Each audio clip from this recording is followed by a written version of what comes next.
자, 짱짱짱 장주쌤입니다. 쌤은 물 한 잔 마시고 다시 바로 왔습니다.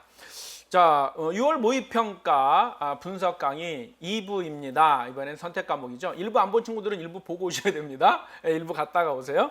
자, 6월 모의평가 선택입니다. 그래서 선택한 내용만 들으면 됩니다. 그래서 확률 통계, 그 다음에 미적분, 기하 순서대로 할 테니까요. 여러분들이 미적분이나 기하를 선택한 친구들은 쭉 가서 뒤에 것부터 들으면 됩니다. 근데 그 앞에 얘기 잠깐 듣고요.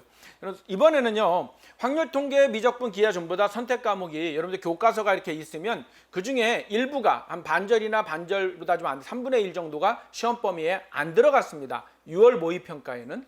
그러다 보니까 6월 모의평가에서 출제하신 선생님들이 앞쪽에서 8문항을 출제를 하니까 실제 수능에는 안 낼 유형도 한 번쯤은 내본 그런 유형들이 있어요.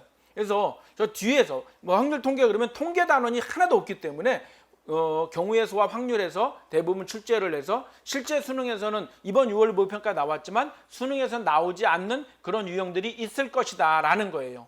자, 그러면서 이 문항들이 또 어떻게 출제가 됐는가, 예년하고는 어떤 차이가 있는가 한번 차근차근 보도록 하겠습니다. 미리 얘기를 할게요. 끝까지 안 듣는 친구들이 있는 것 같아서. 자, 확률 통계에서 이제 앞에 이제 통계는 몰라요. 선생님 어떻게 될지 모르는데 경우의 수와 확률. 자, 확률 통계 들어간 거예요. 경우의 수와 확률에서 8문항이 출제 안 되겠죠. 통계 쪽에서 최소한 3문항은 나올 테니까 5문항이 나올 건데 지금 8문항을 출제했어요. 그러면 이거보다 더 크게 나와서 실제 이번에 나온 문항들 중에서 8문항 중에서 5개 유형이 수능에 나오지 않겠습니까?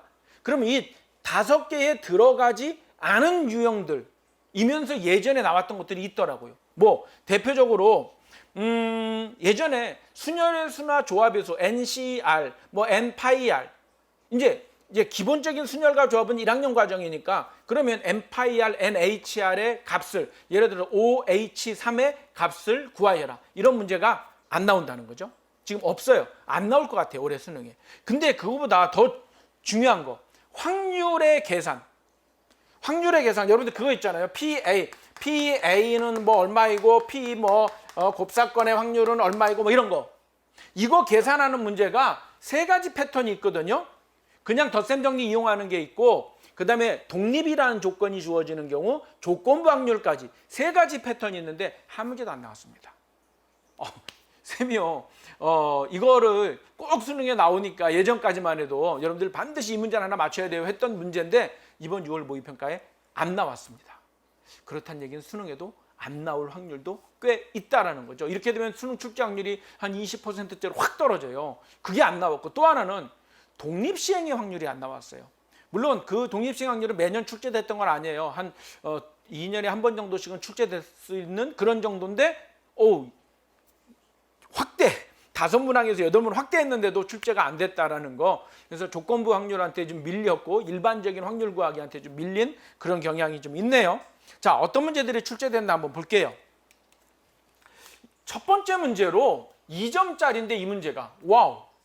이거 이렇게 나오지 않아요. 예전에 한 8번 정도 쉽게 나와야 6번 정도에 나왔던 주관식도 첫 번째 문제가 아니라 2번째 정도 문제로 나왔던 형태의 문제인데 다항식 전개식에서 x제곱의 계수는 이항 정리. 물론 1차식이라는 간단한 식으로 준 거는 맞지만 어쨌거나 이거 우리 친구들이 어려워하는데 2점으로 줬어요. 근데 실제 수능에서는 여기에 이항 분포에서 그냥 평균 구하여라 이런 문제가 2점짜리로 나올 수 있거든요.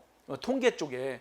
그게 들어온다면 얘는 3점짜리 문제로 조금 더 난이도를 올릴 수도 있지 않을까 예상이 되는데 어쨌거나 이 이항계수 문제는 또 출제가 됐다라는 게 핵심이고요. 두 번째, 짠! 이거 뭐죠? 조건부 확률. 조건부 확률 문제가 2번째 문제로 나왔어요. 그 이야기는 조건부 확률 문제를 까다롭게 이렇게 복잡하게 안 내고 문제만 잘 읽어보면 이게 조건부 확률이구나. 그리고 조건부 확률의 계산 방법은 그렇게 어렵지 않죠, 여러분들. 공부 열심히 한 친구들은요, 조건부 확률 되게 쉬운 문제입니다. 이렇게 길지만 알고 보면 되게 이 표에서 뭐분에 뭐 그냥 여기에서 답이 이렇게 딱 쳐다보면 암산으로 바로 나오는 문제인 거죠. 네. 이거 연습해서 맞추라는 얘기입니다. 조건부 확률 나올 확률이 꽤 높아졌어요. 이 8문제 안에 들어왔으니까. 자, 자, 25번. 자, 이제 경우의 수에서 이제 여러 가지 순열이 여기에서 세 문제가 나왔습니다. 8문제 중에. 여러 가지 순열이 그냥 중복 순열이 나왔고요. 그 다음에 또 원순열도 나오고 같은 것을 포함하는 순열 세 가지가 다 나와버렸어요. 여러 가지 순열이 유형이 세 가지가 있는데 세 가지가 다 나왔거든요. 저는 세 가지 중에 어쩌면 두 가지 정도는 빠질 수 있다고 봐요. 자, 그 중에 하나가 이제 이건데 이건 중복 순열에 관련된 문제입니다. 이게 있고 그 다음에 26번은 이거는 아주 단골 문제였죠, 예전에. 그래서 중복 조합에 관련된 단골 문제. 이 문제는 출제 확률이 상당히 높은 많이 나왔던 형태의 문제고요. 그 다음에 이제 27번이 이제 아까 선생님 확률의 계산 문제가 안 나왔다 그랬잖아요. 어쩌면 이렇게 말로 풀어놓은 것일다라고 얘기할 수도 있어요. 그러니까 얘 알고 보면 그 확률의 계산 문제로 간단하게 쉽게 풀어낼 수 있는 조금은 쉬운 그런 간단한 확률 구하기, 확률의 계산, 간단하게 확률 구하는 쉬운 문제가 나왔는가 하면 그 다음에 이제 28번 짜잔 같은 것을 포함한 그죠? 같은 것이 있는 순열을 이용한 조금 난이도 있는 경우의 수 구하기. 여러분들 경우의 수 구하기는 어려우려면 얼마든지 어려울 수 있습니다. 근데 같은 것을 포함한 뭐 순열 이렇게 얘기할 수 있겠고요. 그 다음에 29번이 원순열 문제인데 예전에 수능의 원순열 문제가 가끔 몇 번 나왔는데요. 최근에 엄청 쉽게 나왔었죠. 그래서 뭐 4번 문제 이 정도로 나왔는데 이제 까다롭게 나왔어요. 여러분들 원순열은요 얼마든지 어렵게 나올 수도 있어요. 원순열은 다시 한번 얼마든지 어렵게 나올 수 있습니다. 그래서 원순열은 이걸로 봐서는 이번에 수능에 나온다면 이제 원순열은 예전처럼 쉬운 문제가 아니라 까다로운 원순열이 나올 수도 있다라는 것을 염두에 둬라라는 얘기고요. 그 다음에 30번 이건 내가 뭐 말하는 이건 너무나 많이 자주 등장하는 확률 구하기. 그래서 이 확률 통계에서 가장 어려운 킬러 문제는 이 어려운 확률 구하기 문제가 될 확률이 많습니다. 그래서 이 문제 또한 얼마든지 어렵게 낼 수 있어서 그렇습니다. 자, 여기까지 확률과 통계였고요. 선생님 이 선택 과목은 그렇게 뭐 디테일하게 못합니다. 왜? 시험 범위가 온전하지 않기 때문에 9월달 모의평가 분석이 더 중요해요. 자, 이제 미적분입니다. 미적분의 첫 번째 문제는 와우, 얘도 그렇게 쉬운 문제가 아니죠. 그죠? 수열의 극한 문제 그렇게 쉽지 않은 문제를 2점으로 줬네요. 물론 여러분들이 많이 공부했던 친구들은 어렵지 않게 하겠지만 그 다음에 미적분은요. 선생님이 그 얘기부터 좀 해야 되겠다. 미적분은 뭐가 빠진 거 보니 특별히 빠진 게 없어요. 여기에선. 그래서 그냥 골고루 하나씩 다 나왔다고 보시면 돼요. 왜? 적분을 안 내고 미분해서 다 내다 보니까. 그리고 수열의 극한 딱 두 문제예요. 이거 수열의 극한하고 무한 등비급수의 활용. 이게 지금은 등비급수죠. 무한이란다는 게 이제 교육과정 빼서 등비급수의 활용. 그래서 뭐 그냥 똑같은 도형 막 하는 거 있잖아. 이거 두 가지 패턴밖에 없어요. 그러면 지금까지도 그래 왔듯이 앞으로 수능에서도 두 문제 나올 확률이 꽤 높은데 얘 하나 그리고 조금 있다가 그 등비급수의 활용 요거 두 개 그러고 나면 나머지 다 미분이에요. 그죠? 그럴 것 같다라는 겁니다. 그래서 이거는 역시 첫 번째 문항으로 계속 출제가 될 수도 있다라는 거 기억해 두시고 자 매개변수로 나타내진 곡서 매개변수 미분이죠. 자 매개변수 미분이 나올 수도 있고 또는 뭐 음함수의 미분법이 나올 수도 있어요. 그러니까 얘는 세트가 매개변수 아니면 음함수 그리고 이제 미분하는 방법으로 뭐 또 이겠죠. 목세 미분법, 합성함수 미분법. 이제 미분하는 방법으로 나누기도 하고 함수의 종류로 나누기도 하는데 매개변수가 나오거나 아니면 음함수 아니면 역함수. 셋 중에 하나는 무조건 나온다. 이 정도 생각하면 돼요. 이제 일단 매개변수가 나와져 있고요. 자, 25번 문제 보세요. 이거는 선생님이 깜짝 놀란 문제입니다. 왜 그러냐면 미분이라는 데에서 총 8문제밖에 안 나오기 때문에 미적분에서 그럼 수열의 극한에 두 문제가 나온다면 미분하고 적분하고 세 문항씩밖에 안 나와요. 그래서 수열의 극한에서 한 문항이 안 나올 수도 있어요. 왜? 미분하고 적분하기 낼 문제가 너무 많잖아요. 그러면 여기에서 삼각함수의 극한을 하기 위해서 잠깐 1학년 때 수원에서 공부하는 삼각함수 말고 덧셈 정리라고 하는 삼각함수 이론이 좀 들어가 있는데 과연 그걸 낼 것인가 했는데 나온 거예요. 이 두 직선이 이루는 각에 대해서 탄젠트 값, 이 삼각함수 덧셈 정리의 아주 대표적인 문항이었는데 선생님은 출제가 이걸 이용한 문제가 안 나올 것이다라고 예상을 했어요. 왜냐면 다른 게 내야 될 게 너무 많아서. 근데 일단은 나왔어요. 8문제까지 해석을 했는지 나왔고 접선의 방정식, 접선의 방정식이 얼마든지 나올 수 있죠. 그죠? 초월함수의 접선의 방정식이 얼마든지 나올 수 있는데 삼각함수의 덧셈 정리까지 이용했다라는 게 특이했기 때문에 여러분들 또 출제될 수 있다는 거예요. 6월에 나왔으면. 그러니까 덧셈 정리 기억을 해야 되겠다고 아유 이렇게 기억하고 가자는 거야. 자, 이 문제는 뭐 이 그림이죠. 이 그림. 이거 나오는 거. 26번.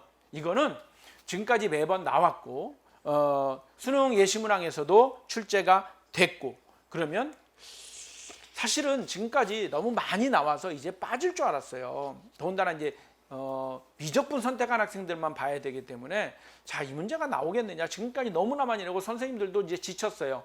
더 이상 안 나왔던 도형을 찾기가 힘들다 그러시더라고. 출제하시는 분들이. 선생님도 여기저기 이제 모의고사나 이런 거 출제할 때면 이 도형을 더 이상 못 찾겠어. 근데 참 계속 찾아내십니다. 예, 우리 출제하시는 분들 수고 많으십니다. 평가원에서 고생하시는데 참 대단하십니다. 역시 또 찾아냈고 앞으로 올해 수능에서도 또 나올 것이라고 이렇게 되면 예상을 해야 될 것 같고요. 27번 실근의 개수로 응용하는 대표적인 문제인데 그리 어렵지 않게 출제된 것 같아요. 3점짜리로 된 걸로 봐서는요. 그 다음에 28번 대표 문제죠. 지금까지 한 번도 빠지지 않았던, 거의 빠지지 않았던 삼각함수 극한에 관련된 이 문제는 여러분들 뭐 거의 매년 같은 패턴이니까 여러분들 선생님 짱 중요한 애도 있고 짱 어려운 애도 있습니다. 그 교재에 이 문제들을 많이 연습을 할 수가 있어요. 그래서 꼭 수능에 나오면 맞춰야 됩니다. 자, 단답형 두 문제가 있는데 29번 문제는 4점짜리. 여기에 이제 일단은 적분이 안 들어가니까 미분만 갖고 내야 되잖아요. 그래서 29, 30 다 미분인데 여러 가지 미분법. 그러니까 미분하는 방법이 여러 가지 있죠. 합성함수, 역함수 뭐 그 골고루 다 섞어 가지고 하고 그다음에 뭐 극대, 그다음에 미분 가능 뭐 이런 것들 다 집어넣어서 그래서 뭐 여러 가지 섞여 가지고 어떤 어려운 문제를 만들어내는 그런 것. 또 30번 마찬가지죠. 여기도 여러 가지 함수의 미분법들이 좀 들어가야 되고 그리고 최종적으로 미분계수를 물어보고 있지만 어쨌든 함수의 미분법, 함수의 미분이 좀 만만치 않을 거예요. 나중에는 30번짜리에 적분이 들어오지 않을까 싶기는 하고요.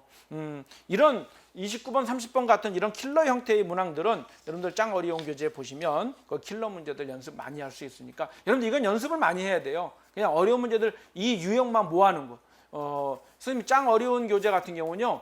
교재 그냥 제목이 유형 딱 몇 개, 한 10개 유형만 연습시키는 거예요. 킬러 나오는 문제들만. 다른 거 안 냅니다. 그것만 여러분들이 집중 연습을 상위권 친구들을 해낼 수 있을 것 같고요. 자, 이제 기하 넘어갈게요. 기하. 기하 문제는 역시 공간도형과 공간좌표가 이번 시험 범위에 들어가 있지 않아요. 그래서 나올 게 뻔하잖아요. 2차 곡선, 뭐 타원, 포물선, 타원, 쌍곡선, 그리고 접선, 그리고 이제 평면 벡터에 관련된 골고루 다 나왔어요. 골고루 다 나왔는데 평면 벡터 이제 성분이 첫 번째 문제 치고 좀 어렵죠. 그렇죠. 좀 까다로운데 첫 번째 문제는 그냥 성분에서 간단하게 뭐 합 정도나 아니면 서로 같다 정도 물어볼 수도 있을 것 같은데 평행을 물어봤어요. 1번 문제 치고는 조금 난이도가 있는데 실제에서는 성분의 합이나 뭐 서로 같다 정도가 나올 수도 있고 역시 평행 나올 수도 있고 좀 어렵게 수직이 나올 수도 있겠죠. 내적 이용해 가지고. 그래서 뭐 첫 번째 문제니까 거기까지는 안 가겠지만 여기에 벡터에서 아니면 쉬운 문제 낼 만한 게 공간좌표에서 좀 쉽게 낼 수 있어요. 그래서 공간좌표가 2점으로 나오고 얘는 난이도를 조금 올려서 3점짜리 두 번째 24번 문항 정도로 갈 수도 있습니다. 실제 수능에서는. 자, 24번 접선입니다. 그냥 타원에서 간단한 접선이에요. 그래서 접선의 방정식은 분명히 한 문제는 나올 것 같아요. 근데 어디에서 나오느냐고 어느 정도 난이도로 나오느냐인데 지금은 8문항 출제이기 때문에 두 단원에서만 그래서 얘가 나올지는 모르겠는데 접선 문제가 나오기는 나올 것이다.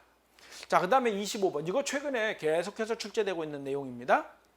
평면 벡터를 이용해서 도형을 표현하고 있어요. 그 도형의 길이 뭐 원이 되면 원의 뭐 둘레의 길이 뭐 이런 것들이죠. 대부분 직선 아니면 원입니다. 평면 벡터 이용해서 직선 아니면 원에 관련된 평면 벡터인데 도형이래. 와, 그래?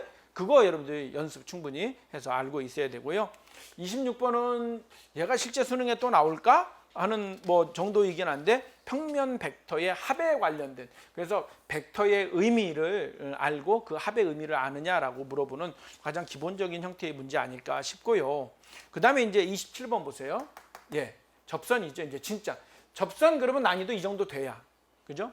그리고 쌍곡선에서 접선이 조금 더 어렵죠. 그래서 쌍곡선 문제가 다른 거는 한 두 문제씩 있는 것 같은데 쌍곡선만 하나예요. 쌍곡선만 접선하고 쌍곡선 섞은, 그래서 쌍곡선 고유의 문제는 정의 문제는 없고 쌍곡선은 접선 문제로 나왔는데 실제 수능도 접선은 쌍곡선이나 타원에서 좀 많이 나오는 그런 경향을 보이고 있지요. 그 다음에 이제 이건 대표적으로 2차 곡선의 정의, 타원의 정의를 물어보는, 정의를 이용하는 문제인데 조금 4점으로 나와 있네요. 근데 그렇게 어렵진 않을 거예요. 그 다음에 이제 단답형 역시 포물선의 정의, 뭐 초점, 준선, 그러니까 정의를 이용한 문제는 한 문항 내지 두 문항. 그래서 2차 곡선에서 만약에 세 문항이 나온다 그러면 세 문항 중에서 두 개 정의, 하나는 접선, 뭐 이렇게 나올 확률이 꽤 있겠죠. 아니면 두 개가 나올 수도 있겠고. 그래서 2차 곡선에서 두 문항이 나올지 세 문항이 나올지 모르겠는데 어쨌거나 정의를 이용한 이런 패턴, 28, 29 패턴이거나 아니면 27번과 같이 쌍곡선의 접선 이런 패턴이 나올 것 같고요. 킬러 문제는 뭐 거의 나올 확률이 꽤 높습니다. 그죠? 얘가 킬러 문제로 28번으로 28번인가요? 그 28번이 객관식 마지막이니까 거기에 나올 수도 있겠고 30번에 나올 수도 있는데 아마 30번에 나올 확률이 꽤 높은, 그래서 왜냐하면 벡터, 평면 벡터의 내적을 이용한 킬러 문제 계속 출제되는 패턴입니다. 이거 패턴이니까 여러분들이 연습할 수 있는 문제가 많이 있을 거예요. 자, 여러분들 이렇게 해서 선택 과목에 대해서까지 있습니다. 살펴봤는데 선택 과목은 명확하게 알기 힘들다 그랬어요. 왜? 시험 범위가 다 들어가 있지 않아서. 그래서 9월 모의평가를 보면 선생님이 이럴 겁니다 라고 얘기를 할 거라 그랬어요. 9월 모의평가 분석. 물론 그 전에 여러분들 수능 100일을 앞두고 어떻게 공부해. 여러분 수능은요, 공부를 잘하는 것도 대비하는 것도 있는데 시험을 잘 보는 게 더 중요해요. 시험을 어떻게 하면 잘 볼 수 있을 것인가. 그리고 이제 얼마 안 남은 친구들이, 선생님 다음에 이제 강의할 내용은 얼마 안 남은 친구들이 지금이라도 점수를 좀 확 좀 올릴 수 있는 방법이 없을까요? 그 방법에 대해서 또 강의들을 해줄 겁니다. 창준쌤이 지금까지요, 그냥 책 집필하고 이러느라고 이제 EBS 강의 오랫동안 하면서 지쳐가지고 이제 강의를 좀 안 했었는데 우리 친구들한테 도움이 되는 강의를 좀 해야 되겠다 싶어갖고 지금 이렇게 몇 가지 강의를 준비를 하고 있습니다. 꼭 여러분들이 도움이 되기를 바랍니다. 자, 다음 강의에서 또 만날게요. 안녕.